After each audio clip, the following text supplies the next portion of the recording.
ಬನ್ನಿ ಅವ್ರ ಜೊತೆ ಮಾತಾಡೋಣ, ಅವರ ಜ್ಞಾನವನ್ನ ನಾವು ಪಡ್ಕೊಳ್ಳೋಣ. ಗುರುಗಳೇ, ನಿಮ್ ಬಗ್ಗೆ ನಮಗೆ ಸ್ವಲ್ಪ ಒಂದು ಇಂಟ್ರೊಡಕ್ಷನ್ ಕೊಡ್ತೀರಾ? ನನ್ನ ಹೆಸರು ದೇವರು ನಾರಾಯಣ ಹೆಗಡೆ. ದೇವರು ಎಂಬುದು ನನ್ನ ಹೆಸರು, ನಾರಾಯಣ ನನ್ನ ತಂದೆ ಹೆಸರು, ಹೆಗಡೆ ಎಂಬುದು ಇನ್ಸಿಲ್. ಅಂದ್ರೆ ನಮ್ಮ ಉತ್ತರ ಕರ್ನಾಟಕದ ಪದ್ಧತಿ, ಮೋಹನ್ ದಾಸ್ ಕರ್ಮಚಂದ್ ಗಾಂಧಿ ಇದ್ದಾಗೆ. ಹಾಗಾದ್ರೆ ದೇವರು ನಾರಾಯಣ ಹೆಗಡೆ. ನಮ್ಮ ಊರು ತಾಳಗುಪ್ಪ ಸಮೀಪ.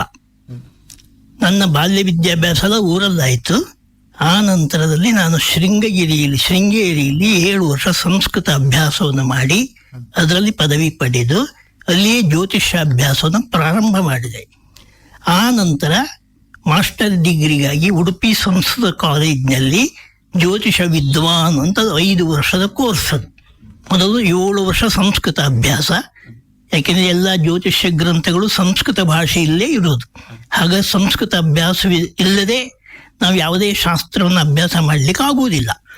5 ವರ್ಷ ಉಡುಪಿ ಸಂಸ್ಕೃತ ಕಾಲೇಜಿನಲ್ಲಿ ಅಭ್ಯಾಸ ಮಾಡಿ ಪೇಜಾವರ ಮಠದಲ್ಲಿ ವಾಸ ಮಾಡ್ತಾ ಅಲ್ಲಿಯೇ ಜ್ಯೋತಿಷ ವಿದ್ವತ್ ಪರೀಕ್ಷೆಯನ್ನು ಮಾಡಿ ಆ ನಂತರ 30 ವರ್ಷ ಹೈಸ್ಕೂಲ್ನಲ್ಲಿ ಸಂಸ್ಕೃತ ಭಾಷಾ ಪಂಡಿತನಾಗಿ ಕೆಲಸ ಮಾಡಿದೆ. ಹೈಸ್ಕೂಲ್ನಲ್ಲಿ 30 ವರ್ಷದ ಸರ್ವೀಸ್. ಈಗ 60 ವರ್ಷದಿಂದ ಜ್ಯೋತಿಷ್ಯದಲ್ಲಿ ನಾನು ಕೆಲಸ ಮಾಡ್ತಾ ಇದ್ದೇನೆ. ಒಂದು ಕಾಲದಲ್ಲಿ ನನ್ನ ಸಣ್ಣ ಪ್ರಾಯದಲ್ಲಿ ನಾನು ಜ್ಯೋತಿಷ್ಯವನ್ನು ನಂಬ್ತಿರ್ಲಿಲ್ಲ, ಇದು ಅವೈಜ್ಞಾನಿಕ ಅಂತ. ಆಮೇಲೆ ನಾನು ಅಭ್ಯಾಸವನ್ನು ಮಾಡ್ಲಿಕ್ಕೆ ಶುರು ಮಾಡಿದ ಮೇಲೆ ಸಂಪೂರ್ಣ ಅದರ ಆಳ ಅಂತ್ಯ ಅಗಲವನ್ನು ತಿಳ್ಕೊಂಡ ಮೇಲೆ ಇದು ಒಂದು ಅಕಲ್ಮಷ, ಜ್ಯೋತಿಷಂ ಅಕಲ್ಮಷಂ, ಜ್ಯೋತಿಷ್ ಶಾಸ್ತ್ರಂ ಅಕಲ್ಮಷಂ, ಜ್ಯೋತಿಷ್ಯ ಶಾಸ್ತ್ರವು ಯಾವುದೇ ದೋಷರಹಿತವಾದ ಪರಿಶುದ್ಧವಾದ ಒಂದು ವಿಜ್ಞಾನ ಎಂಬುದನ್ನ ನನ್ನ 60 ವರ್ಷದ ಅನುಭವದಲ್ಲಿ ನಾನು ಹೇಳಿದ್ದು. ಗುರುಗಳ ಜೊತೆ ಇನ್ನಷ್ಟು ಮಾತಾಡೋಣ. ಈ ಕಾನ್ವರ್ಸೇಷನ್ ಎಕ್ಸೈಟಿಂಗ್ ಆಗಿರುತ್ತೆ. ನಿಮ್ಮ ರೇಡಿಯೋನ ಕಿವಿ ಹತ್ರನೇ ಇಟ್ಕೊಂಡಿರಿ, ಟ್ಯೂನ್ ಆಗಿರಿ. ಇದು 92.7 ಬಿಗ್ ಎಫ್ಎಂ. ನಾನು ನಿಮ್ಮ ಮಾತು ಮನೆ ಕೆಡಿಸ್ತು, ಇವನ್ ಮಾತು ಮನೆ ಉಳಿಸ್ತು. ಕೇಳ್ತಾ ಇದ್ದೀರಾ A to Z with Anto, only on 92.7 big FM.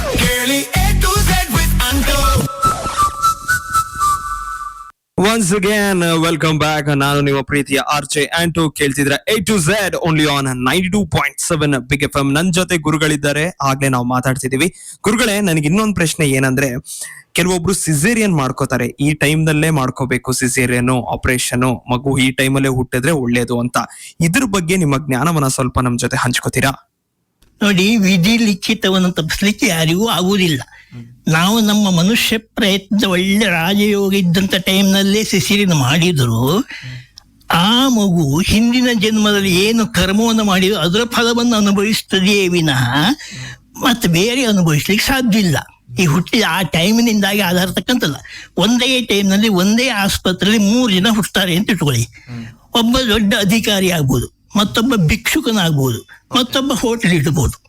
ಹಾಗಾದ್ರೆ ಒಂದೇ ಟೈಮ್ನಲ್ಲಿ 3 ಸಿಸೇರಿಯನ್ ಆದರೂ ಕೂಡ ಫಲ ವ್ಯತ್ಯಾಸ ಆಗುತ್ತೆ. ಯಾಕೆ? ಪ್ರತಿಯೊಬ್ಬ ಜೀವಾತ್ಮನಿಗೂ ನಮ್ಮ ಭಾರತದ ಎಲ್ಲ ಶಾಸ್ತ್ರಗಳು ಪುನರ್ಜನ್ಮವನ್ನು ಒಪ್ಪುತ್ತವೆ. ಭಗವದ್ಗೀತೆ ಸ್ಪಷ್ಟವಾಗಿ ಹೇಳಿದೆ, ಜಾತಸ್ಯ ಹಿ ಧ್ರುವೋ ಮೃತ್ಯು ಧ್ರುವಂ ಜನ್ಮ ಮೃತಸ್ಯ ಚ. ಹುಟ್ಟಿದ ಪ್ರತಿಯೊಂದು ಜೀವಿಯೂ ಸಾಯಲೇಬೇಕು, ಸತ್ತವನು ಪುನಃ ಮತ್ತೊಮ್ಮೆ ಹುಟ್ಟಲೇಬೇಕು. ಆದಿಶಂಕರಾಚಾರ್ಯ ಹೇಳಿದರು, ಪುನರಪಿ ಮರಣಂ ಪುನರಪಿ ಜನನಂ ಪುನರಪಿ ಜನನೇ ಜಠರೇ ಶಯನಂ. ಹಾಗಾದ್ರೆ ಪ್ರತಿಯೊಬ್ಬನಿಗೆ ಪುನರ್ಜನ್ಮ ಸಿದ್ಧಾಂತದ ಮೇಲೆ ನಮ್ಮ ಶಾಸ್ತ್ರಗಳು ನಿಂತದ್ದು. ಪುನರ್ಜನ್ಮವನ್ನೇ ವಿಜ್ಞಾನ ಒಪ್ಪುವುದಿಲ್ಲ, ನಾವೇನು ಹೇಳಲಿಕ್ಕಾಗುವುದಿಲ್ಲ. ಪುನರ್ಜನ್ಮದ ಸಿದ್ಧಾಂತದ ಮೇಲೆ. ಹಾಗಾದ್ರೆ ಈ ಜಾತಕ ಏನು ತಿಳಿಸ್ತದೆ? ಈ ಜಾತಕ ಏನು ತಿಳಿಸ್ತದೆ ಕೇಳಿದ್ರೆ, ಕರ್ಮಾರ್ಜಿತಂ ಪೂರ್ವಭವೇ ಸದಾದಿ ಎತ್ತಸ್ಯ ಪಂಕ್ತಿಂ ಸಮಭಿವ್ಯನಕ್ತಿ. ಈ ಜೀವಾತ್ಮ, ಹುಟ್ಟಿದಂತ ಮಗು ಒಳಗಿರುವ ಜೀವಾತ್ಮ ಉಂಟಲ್ಲ, ಆ ದೇಹವೇ ಜೀವ ಅಲ್ಲ, ಅದರೊಳಗೊಂದು ಆತ್ಮ ಇದೆ. ಆ ಜೀವಾತ್ಮ ಹಿಂದಿನ ಜನ್ಮದಿಂದ ಈ ಜನ್ಮಕ್ಕೆ ಬಂದು ಹುಟ್ಟುವಾಗ ಹಿಂದಿನ ಜನ್ಮದ ಯಾವ ಕರ್ಮದ ಫಲವನ್ನು ಹೊತ್ತುಕೊಂಡು ಬಂದಿದೆಯೋ ಅದನ್ನ ವ್ಯಕ್ತಪಡಿಸ್ತದೆ ಜಾತಕ. ಅದೇ ಜಾತಕ ತಿಳಿಸೋದು ಇವನು ಹಿಂದಿನ ಜನ್ಮ ಏನು ಕರ್ಮ ಮಾಡಿದ್ದಾನೆ, ಆ ಕರ್ಮಕ್ಕೆ ಏನು ಫಲ ಶಾಸ್ತ್ರ ಹೇಳ್ತದೆ, ಅದನ್ನ ಈ ಜನ್ಮದ ಅನುಭವಿಸ್ತಾನೆ. ಅದೇ ಜಾತಕ ಅಂದ್ರೆ ಹಿಂದಿನ ಜನ್ಮದ ಕರ್ಮ ಫಲದ ಒಂದು ಅಭಿವ್ಯಕ್ತಕ ಸೂತ್ರ. Okay, all right. ಹಾ, ಸೊ ಗುರುಗಳು ಹೇಳ್ತಿರೋ ಪ್ರಕಾರ ನಾವು ಹಿಂದೆ ಜನ್ಮದಲ್ಲಿ ಮಾಡಿರೋ ಕರ್ಮಗಳನ್ನ ಈ ಜನ್ಮದಲ್ಲಿ ನಾವು ಅನುಭವಿಸ್ತಿರ್ತೀವಿ ಅಂತ. ಗುರುಗಳ ಜೊತೆ ಕಾನ್ವರ್ಸೇಷನ್ ಕಂಟಿನ್ಯೂ ಆಗುತ್ತೆ. ಬ್ಯಾಕ್ ಟು ಬ್ಯಾಕ್ ಹಾಡುಗಳ ನಂತರ ಕೇಳ್ತೀರಿ 92.7 ಬಿಗ್ ಎಫ್ ಎಂ. ನಾನು ನಿಮ್ಮ ಬಿಗ್ ಎಫ್ ಎಂ ಅಲ್ಲಿ ಗುರುಗಳ ಜೊತೆ ನನ್ನ ಮಾತು ಕಂಟಿನ್ಯೂ ಆಗ್ತಿರುತ್ತೆ. ನಾನೇ ಆರ್ಚೆ ಆಂಟೋ. ಗುರುಗಳೇ, ನನಗೆ ಇನ್ನೊಂದು ಡೌಟ್ ಏನು ಅಂದ್ರೆ, ಇವಾಗ ನಮಗೊಂದು ಕಾಯಿಲೆ ಬಂದ್ರೆ ಔಷಧಿ ತಕೊಂಡ್ರೆ ಅದು ವಾಸಿ ಆಗುತ್ತೆ. ಅದೇ ತರ ದೋಷದಲ್ಲಿ ನಾವು ಶಾಂತಿ ಮಾಡಿದ್ರೆ ದೋಷ ಪರಿಹಾರ ಆಗುತ್ತಾ? ಹೇಗೆ ಇಂತಹ ರೋಗಕ್ಕೆ ವೈದ್ಯರು ಇಂತಹ ಮದ್ದು ಅಂತ ಕೊಡ್ತಾರೋ ಅದು ಔಷಧ ಚಿಕಿತ್ಸೆ. ಹಾಗೆ ವೇದಶಾಸ್ತ್ರಗಳಲ್ಲಿ ಇಂತಹ ದೋಷಕ್ಕೆ ಇಂತಹ ಮಂತ್ರವು ಪರಿಹಾರ ಅಂತ ಶಾಸ್ತ್ರ ಹೇಳಿದ್ದಾರೆ. ಅದು ಆಪ್ತವಾಕ್ಯ ಪ್ರಮಾಣ, ನಂಬಲೇಬೇಕು ಅದಕ್ಕೆ. ಅವನಿಗೆ ಮೂಕತ್ವ ಇದೆ, ಆಗ ಸರಸ್ವತಿ ಆರಾಧನೆಯನ್ನು ಮಾಡಬೇಕು. ಆಗ ಸರಸ್ವತಿ ಆರಾಧನೆ ಮಾಡಿದಾಗ ಅವನಿಗೆ ಆ ಮೂಕತ್ವ ಹೋಗ್ತದೆ. ಇದನ್ನು ಹಿರಿಯರು ತಮ್ಮ ಅನುಭವದಿಂದ ಹೇಳಿದ್ದಾರೆ. ಹೇಳಿದಾಗ ಉದಾಹರಣೆ ನಿಮ್ಗೆ ಒಂದು ಸಣ್ಣ ಉದಾಹರಣೆ ಕೊಡ್ತಾನೆ. ಒಬ್ಬನಿಗೆ ತೊದಲು ಮಾತು ಬರ್ತದೆ, ಉಗ್ಗು ಅಂತ ಹೇಳ್ತೇವೆ ನಾವು. ಆಗ ಏನ್ ಹೇಳ್ತಾರೆ, ಕಾಳಿದಾಸನು ರಚಿಸಿದ ಶ್ಯಾಮಲಾ ದಂಡಕವನ್ನು ಪ್ರತಿನಿತ್ಯ ಹೇಳ್ತಾ ಬಂದ್ರೆ ನಿನಗೆ ಆ ತೊದಲು ಹೋಗಿ ಬಿಡ್ತದೆ ಅಂತ ಶಾಸ್ತ್ರ ಹೇಳ್ತದೆ. ಎಷ್ಟು ನೂರಾರು ಜನ ಅದನ್ನು ಪರಿಹಾರ ಮಾಡಿಕೊಳ್ಳಿ. ಉಗ್ಗು ಬರತಕ್ಕಂಥವ್ರು ಆ ಕಾಳಿದಾಸನ ಶ್ಯಾಮಲಾ ದಂಡಕ ಎಂಬುದು ಹೇಳುವಾಗ ಆ ಸ್ವರ ತಂತುಗಳಿಗೆ, ನರಗಳಿಗೆ ಆ ರೀತಿ ಚೈತನ್ಯ ಕೊಡ್ತದೆ. ದೋಷ ಇದನ್ನು ಸರಿಪಡಿಸ್ತದೆ. ಶ್ಯಾಮಲಾ ದಂಡಕ ಹೇಳಿ ಎಷ್ಟು ಜನ ತಮ್ಮ ವಾಗ್ದೋಷವನ್ನು ಹೋಗಲಾಚಿಕೊಂಡಿದ್ದಾರೆ. ಇಂತಹ ಪರಿಹಾರಗಳನ್ನ ಶಾಸ್ತ್ರ ಹೇಳಿದೆ. ಆ ಆಪ್ತವಾಕ್ಯವನ್ನು ನಂಬಿಕೊಂಡು ಮಾಡಿದ್ರೆ ಖಂಡಿತವಾಗಿ ಬರ್ತದೆ. ನಿಮ್ಗೆ ಇನ್ನೊಂದು ಸಣ್ಣ ಉದಾಹರಣೆ ಕೊಡ್ತೇನೆ. ವೇದ ಮಂತ್ರಗಳ ಬೀಜಾಕ್ಷರಗಳು ಏನೆಲ್ಲ ಅದ್ಭುತವನ್ನ ಮಾಡ್ತದೆ.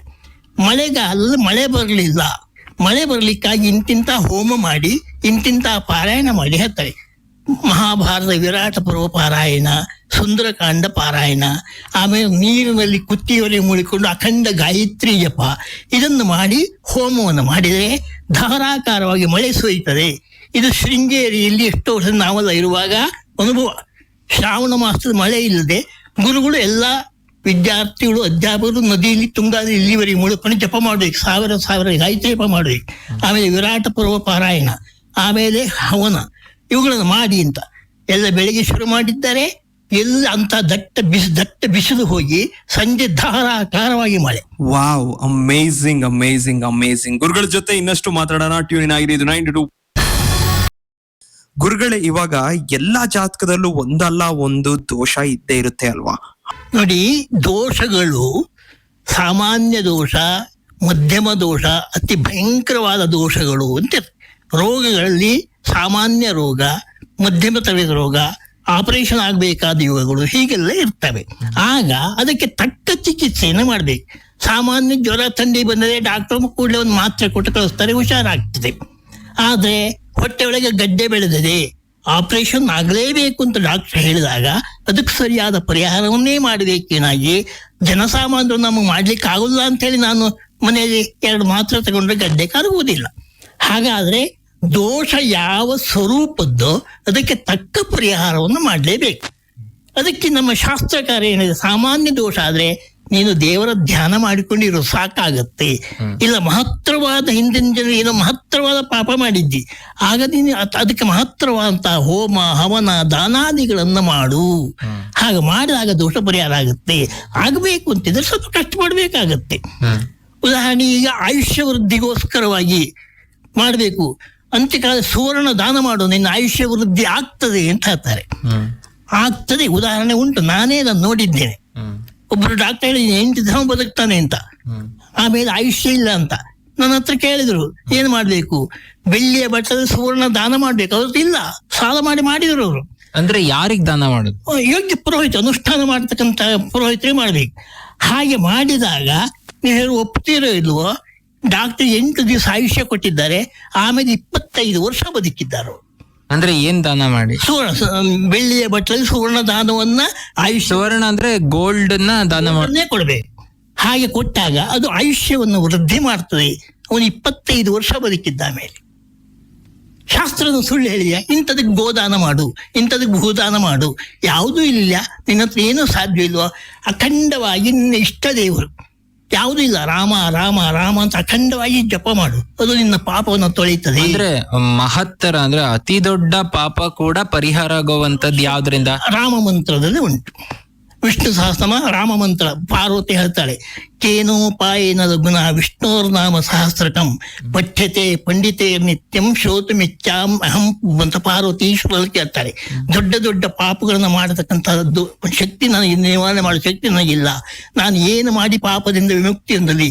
ಹೃತ್ಪೂರ್ವಕ ಧನ್ಯವಾದಗಳು ಗುರುಗಳೇ, ನೀವು ನಮ್ ಜೊತೆ ಟೈಮ್ ಸ್ಪೆಂಡ್ ಮಾಡಿ ನಮಗೆ ಇಷ್ಟು ಜ್ಞಾನವನ್ನ ತುಂಬಿದ್ದಕ್ಕೆ. ಕೇಳ್ತೀರಿ ಇದು 92.7 ಬಿಗ್ ಎಫ್ ಎಂ. ನಾನು ನಿಮ್ಮ